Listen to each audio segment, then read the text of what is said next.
No one can fire my boss, so she does it herself.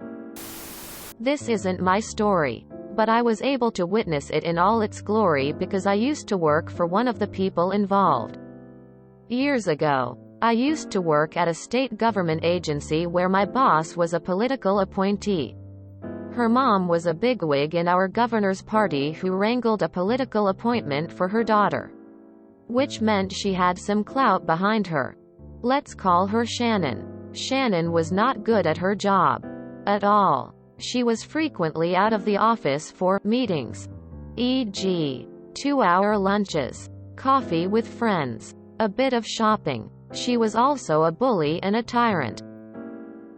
She bullied her staff and would hold the threat of firing over everyone's heads to get them to do what she wanted. She wasn't a micromanager because she was never around enough to actually micromanage anything. And she was widely disliked throughout the entire building. This was a large agency, so to have a building where almost everyone disliked you took a lot of work. The problem is that, as a political appointee, she was untouchable. The people who had the power to fire her couldn't because of her family. Even the number 3 person in the agency couldn't do it. And he was a political appointee as well. But after a year of mystery meetings and time out of the office, her excuses were catching up to her. The agency director removed her from her job and put her in charge of special projects. Anyone who's worked in a corporate job knows that people get put in charge of special projects because they were largely incapable of doing their previous job. They didn't get fired, but they no longer had any power. This was Shannon's case. For a while, she seemed to get the message. She shaped up, didn't have any more mystery meetings, didn't disappear from the building for 2 hours, and treated people somewhat nicely. Of course, it didn't last and Shannon returned to her old ways.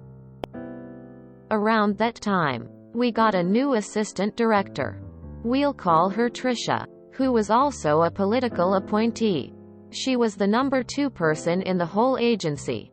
And she was great to work for. She was very serious about her job. She had access to Shannon's electronic calendar and saw what Shannon had been up to.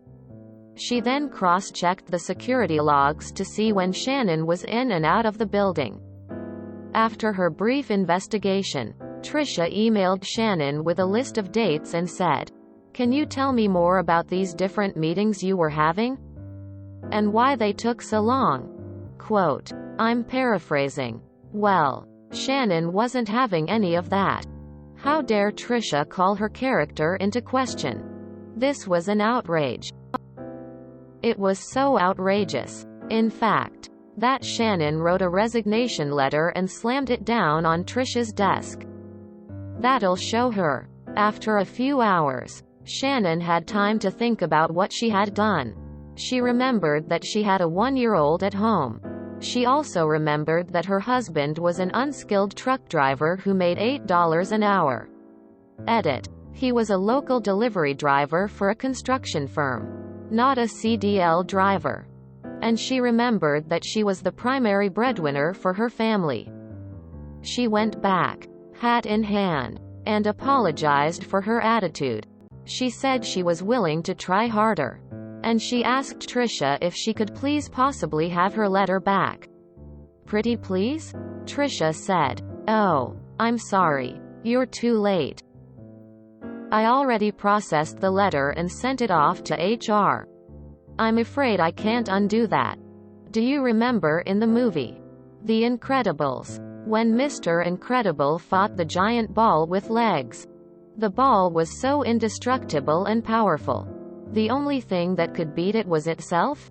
This was that moment. The previously untouchable political appointee had just been fired by the only political appointee who had that power, herself. And rather than protect her or do her a solid, Trisha would not undo her self-termination. She just let Shannon be her own undoing. When news of Shannon's self-firing raced through the building, you could hear the cries of, "What? Are you serious?" followed by howls of laughter as each new person heard the story. Shannon was out and everyone who had to deal with her was much happier than they had ever been in that job. This is like a fairy tale come true and told to children at bedtime. The malicious compliance doesn't get much more perfect than that. Well written, too. I worked with a supervisor who would turn in her resignation as a way to get a pay raise. It worked for years until we got a new director. A director who was not her buddy. The very first time she pulled this stunt, he accepted and processed her resignation. When she came back to say she changed her mind and was staying, his response was, "Oh no. You tendered your resignation and have accepted it. Your position has been posted." Sounds like Shannon, if only for a moment, was a good boss at the very end, saving some legwork for Trisha. She's not the first person to fire themselves. Casey Stengel, Baseball Hall of Famer as a manager of the Yankees, did it in the 1920s. After his major league playing career, he was president and player-manager with the Boston Braves minor league affiliate at a mid-level league, and got an offer to be a manager at a higher salary from the Giants affiliate at a higher level league. But his boss, the owner of the Braves minor league team, wouldn't let him go, and the new club wouldn't pay his existing boss for his services. So, as manager, he released himself as a player. Then as president, he fired himself as a manager. Then he resigned as president and took the new job. Ferengi rule of acquisition number 109, dignity in an empty sack is worth the sack. I would have cried happy tears for 40 days and 40 nights. This story was really well written. You should consider a writing career if you haven't already. You sound like a good storyteller. Her husband was an unskilled truck driver who made $8 an hour. Sorry to be that guy, but truck driving takes skill. Let's not shit on the husband because Shannon's AB. In fact, let's just stop using the word unskilled. It's just a reason for the man to pay people less. Shannon sounds dumb. Act in haste. Repent at leisure. This is my favorite MC story to date. That's like getting MaliciousCompliance to say his own name backward. My experience with special projects is they take the best people and add it to their workload.